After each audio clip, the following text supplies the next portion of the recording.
Mega డిఎస్సీపై CBI విచారణకు AP high court నిరాకరించింది. డిఎస్సీపై CBI విచారణ జరిపించాలంటూ వైసీపీ ఎమ్మెల్సీ పర్వతిరెడ్డి దాఖలు చేసిన పిటిషన్పై విచారణ జరిపింది. స్పోర్ట్స్ కోటాతో నష్టపోయిన అభ్యర్థులు నేరుగా కోర్టుకు ఎందుకు రావట్లేదంటూ న్యాయస్థానం ప్రశ్నించింది. కోర్టును ఆశ్రయించేందుకు భయపడుతున్నారన్న పిటిషనర్ వాదనలతో ఏకీభవించలేమని తెలిపింది.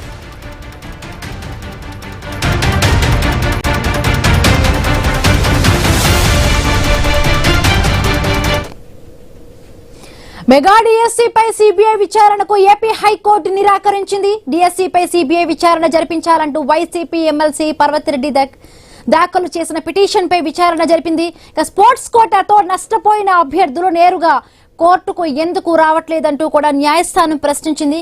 కోర్టును ఆశ్రయించేందుకు భయపడుతున్నారన్న పిటిషనర్ వాదనలతో ఏకీభవించలేమని తెలిపింది. రైట్, మరింత పూర్తి అప్డేట్స్ మా కరెస్పాండెంట్ నాగేశ్వరరావు అందిస్తారు. నాగేశ్వరరావు, ఏదైతే మెగా డిఎస్సీ వ్యవహారంలో సిబిఐ విచారణ కోర్టు దాఖలైన పిటిషన్ ను ఆంధ్రప్రదేశ్ హైకోర్టు తిరస్కరించడం రాజకీయంగా పరిపాలన పరంగా కూడా చర్చనీయాంశంగా మారింది. అయితే వైఎస్ఆర్సీపీ ఎమ్మెల్సీ పర్వతరెడ్డి దాఖలు చేసిన పిటిషన్ పై అయితే విచారణ జరిపిన న్యాయస్థానం స్పోర్ట్స్ కోటా కారణంగా నష్టపోయామని చెబుతున్న అభ్యర్థులు స్వయంగా కోర్టును ఎందుకు ఆశ్రయించట్లేదని కూడా కోర్టు ప్రశ్నించిన పరిస్థితి అయితే ఉంది. అయితే వారు భయపడి ఏదైతే అభ్యర్థులు ఎవరైతే ఉన్నారో వారు భయపడుతున్నారని కూడా పిటిషనర్ చేసిన వాదనలు ఈ దశలో అంగీకరించలేమని కూడా స్పష్టం చేసిన పరిస్థితి అయితే ఉంది. అయితే సిబిఐ విచారణకు ఆదేశాలు ఇవ్వడానికి నిరాకరించిన పరిస్థితి అయితే మనకి కోర్టు కనిపిస్తుంది. అయితే ఇప్పటికే ఈ వ్యవహారంపై అయితే రాష్ట్ర ప్రభుత్వం అంతర్గత విచారణ చేపట్టినట్టుగా అయితే ప్రకటించగా, అయితే అధికార యంత్రాంగం కూడా నియామక ప్రక్రియలో వచ్చిన అభ్యర్థులపై పరిశీలన కొనసాగుతున్నట్లుగా అయితే తెలుస్తుంది. అయితే మరోవైపు ప్రతిపక్షం మాత్రం డిఎస్సీ నిర్వహణలో అవకతవకలు జరిగాయని ఆరోపిస్తూ స్వతంత్ర దర్యాప్తు అవసరమని అయితే డిమాండ్ చేస్తున్న పరిస్థితి అయితే ఉంది. మొత్తంగా హైకోర్టు తాజా నిర్ణయంతో సిబిఐ విచారణకు న్యాయపరంగా తాత్కాలికంగా బ్రేక్ పడిన పరిస్థితి అయితే కనిపిస్తుంది. అయితే డిఎస్సీ అంశంపై రాజకీయ విమర్శలు, ఆరోపణలు మాత్రం కొనసాగుతున్న పరిస్థితి అయితే రాష్ట్రంలో కనిపిస్తున్నాయి మొత్తంగా.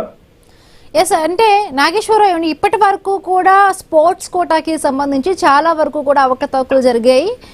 ఎవరైతే అర్హత లేని వాళ్ళందరికీ కూడా స్పోర్ట్స్ కోటాలో బ్యాక్ డోర్ నుండి జాబులు వచ్చాయంటూ కూడా ప్రధానంగా వైసీపీ పార్టీ విమర్శలు చేస్తోంది. బట్ కోర్టు కూడా ఇప్పుడు పిటిషనర్ ఏదైతే కూడా భయపడుతున్నారు అనే దాంతో కూడా ఏకీభవించలేదని చెప్తున్న నేపథ్యంలో కూడా ఇప్పుడు వైసీపీ నాయకులు ఏమైనా దీనిపై అంటే స్పందించే అవకాశం ఉందా?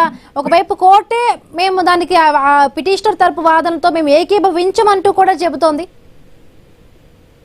అయితే దీనికి సంబంధించి మొత్తంగా ఇప్పుడు దాదాపుగా రెండోసారి హైకోర్టును ఆశ్రయించింది వైసీపీ మాత్రం ఈ అంశం మీద. ఏదైతే బీఈడీకి సంబంధించిన ఈ ఏదైతే స్పోర్ట్స్ కోటా గానీ ఇంకా మరే ఇతర అంశాలు అవకతవకలు జరిగిన అంశంలో అని కొద్ది రోజుల క్రితం కూడా గత నెలలో వైసీపీ హైకోర్టును కూడా ఆశ్రయించింది. అప్పుడు కూడా ఈ సంబంధించిన ఆధారాలు మొత్తం సమర్పించలేదని చెప్పేసి హైకోర్టు కొట్టివేసిన పరిస్థితి అయితే ఉంది. ప్రస్తుతం ఇది మళ్ళీ వైసీపీ కొద్ది రోజుల క్రితం మళ్ళీ హైకోర్టును ఆశ్రయించిన నేపథ్యంలో హైకోర్టు ఇలాంటి వ్యాఖ్యలు చేసిన నేపథ్యం ఉంది. అయితే దీనికి సంబంధించి పూర్తిగా ఏదైతే దీనికి సంబంధించి సిబిఐ ద్వారా విచారణ జరిపించాలని కూడా వారు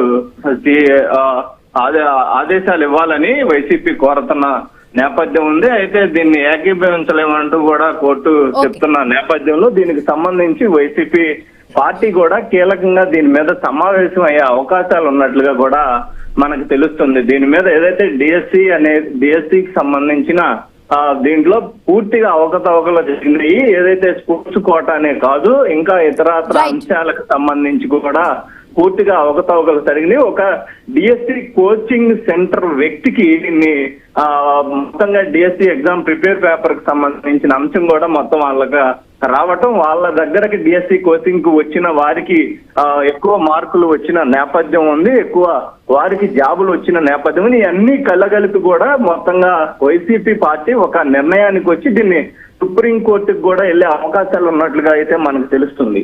రైట్, థ్యాంక్ యూ నాగేశ్వరరావు.